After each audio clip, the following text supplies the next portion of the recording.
ইরানকে কোনোভাবেই দমাতে পারেনি যুক্তরাষ্ট্র ইসরায়েল। সূক্ষ্ম মস্তিষ্কের ট্রাম্প বিষয়টি বুঝতে পেরে নিজের সম্মান রক্ষায় ইরানকে আক্রমণের হুমকি ধামকি থেকে সরে এসে এখন নরম সুরেই কথা বলছেন।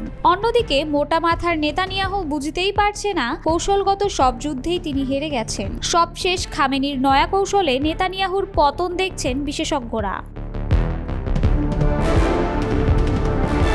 ইরানের নতুন কৌশলে এবার যুক্তরাষ্ট্রের অস্ত্রই ঘায়েল করবে ইসরায়েলকে। এখন কেবল সময়ের অপেক্ষা। ছক চূড়ান্ত, কেবল চুক্তি হলেই নেতানিয়াহুর পতন হয়তো ক্ষণিকের ব্যাপার হয়ে দাঁড়াবে বলে মনে করছেন সমরবিদরা। মধ্যপ্রাচ্য এখন অর্থ আর সামরিক শক্তিতে মাথা উঁচু করে দাঁড়িয়ে আছে। বিষয়টি বুঝতে পেরে ট্রাম্প মধ্যপ্রাচ্যের সঙ্গে বাণিজ্য চুক্তি করে সম্পর্ক উন্নয়নে এক ধাপ এগিয়ে গেছেন। সৌদি আরব, কাতার, সংযুক্ত আরব আমিরাতের সঙ্গে বড় অঙ্কের অস্ত্র বিক্রির চুক্তি সম্পন্ন করেছে যুক্তরাষ্ট্র। এতে করে যুক্তরাষ্ট্রের সম্মান আর ক্ষমতা আরো উঁচুতে পৌঁছে গেছে সত্যি। তবে নেতানিয়াহুর জন্য এই সম্পর্কের গভীরতা খুব বেশি ভালো নাও হতে পারে।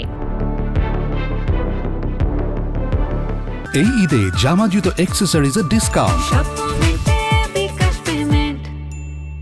ট্রাম্পের এই চুক্তির পর খামেনির নয়া খেলা প্রকাশ্যে এসেছে। খামেনি আগেই আরব বিশ্বকে ইসরায়েলের বর্বরতা থামাতে উদ্যোগী হওয়ার আহ্বান জানিয়েছিলেন। এরপর খামেনি মধ্যপ্রাচ্যের সাথে জোট গঠনের উদ্যোগ গ্রহণ করেন, আর তাতে সম্মতও হয়েছে আরব দেশগুলো। চুক্তি অনুযায়ী যখনই প্রয়োজন হবে এক দেশ আরেক দেশের পাশে থাকবে অর্থ কিংবা সামরিক সহযোগিতা নিয়ে।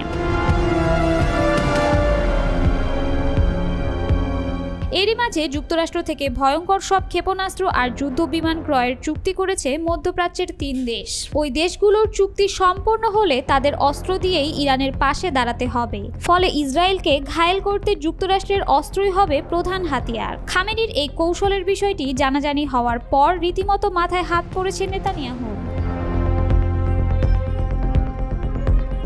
এদিকে সব দিক বিবেচনা করে ইরান ইসরায়েল উত্তেজনার মাঝে যুক্তরাষ্ট্রের প্রেসিডেন্ট ডোনাল্ড ট্রাম্প নিয়েছেন একটি বড় সিদ্ধান্ত।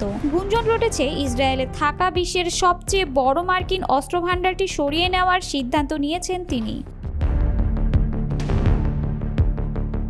কারণ এরই মাঝে বিশ্বজুড়ে আলোড়ন তুলেছে ওয়াশিংটন পোস্টের একটি প্রতিবেদনে দাবি করা হয়েছে যে কোনো সময় ইরানে আক্রমণ করতে পারে ইসরায়েল। আর সেটা যদি সত্যি হয় তাহলে ইরানও বসে থাকবে না, শুরু হবে পাল্টাপাল্টি আক্রমণ। যদিও তেহরান বলছে এখনই কোনো সামরিক হামলার পরিকল্পনা তাদের নেই, তবে তারা এটাও স্পষ্ট করে দিয়েছে ইসরায়েলকে উচিত শিক্ষা দিতে প্রস্তুত ইরান। এই প্রেক্ষাপটে ট্রাম্পের সিদ্ধান্ত যুক্তরাষ্ট্রের কৌশলগত চিন্তা থেকেই নেয়া। কারণ যদি ইসরায়েল ইরানে হামলা চালায় তাহলে ইরানের মিত্র রাষ্ট্রগুলোর পাল্টা আক্রমণে ইসরায়েল আরও বিপদের মুখে পড়বে। ফলে ইসরায়েলের মাটিতে থাকা বিশাল মার্কিন অস্ত্র ভাণ্ডারটি মারাত্মক হুমকির মুখে পড়তে পারে। এদিকে ইসরায়েলের প্রধানমন্ত্রী নেতানিয়াহু পড়েছেন চরম অস্বস্তিতে। মার্কিন শক্তির উপর ভরসা করে যে সাহসিকতা তিনি এতদিন দেখিয়ে আসছিলেন, ট্রাম্পের এই সিদ্ধান্তের পর সেই ভরসা অনেকটাই হালকা হয়ে গেছে। ইসরায়েল এখন কার্যত আন্তর্জাতিক রাজনীতিতে কিছুটা একঘরে হয়ে পড়েছে।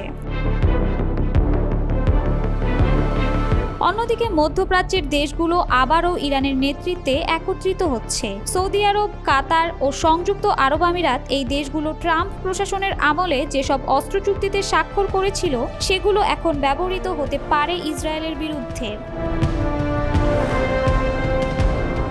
এমন একটি ঐক্য চুক্তি প্রস্তুতির শেষ পর্যায়ে আছে, যাতে বলা হয়েছে জরুরি সময়ে সদস্য দেশগুলো একে অপরের পাশে দাঁড়াতে বাধ্য থাকবে। সেক্ষেত্রে যুক্তরাষ্ট্র থেকে কেনা অস্ত্রই ব্যবহার করতে পারে যুক্তরাষ্ট্রের মিত্র রাষ্ট্র ইসরায়েলের বিরুদ্ধে। বিশ্ব রাজনীতির এমন নাটকীয় পালাবদলে নতুন এক জোটের আবির্ভাব ও পুরনো মিত্রতার ভাঙন বিশ্ববাসীকে এক অস্থির ভবিষ্যতের ইঙ্গিত দিচ্ছে। মধ্যপ্রাচ্যের নতুন সমীকরণ কিভাবে গঠিত হবে তা নির্ভর করছে পরবর্তী কয়েক সপ্তাহের ঘটনা প্রবাহের উপর।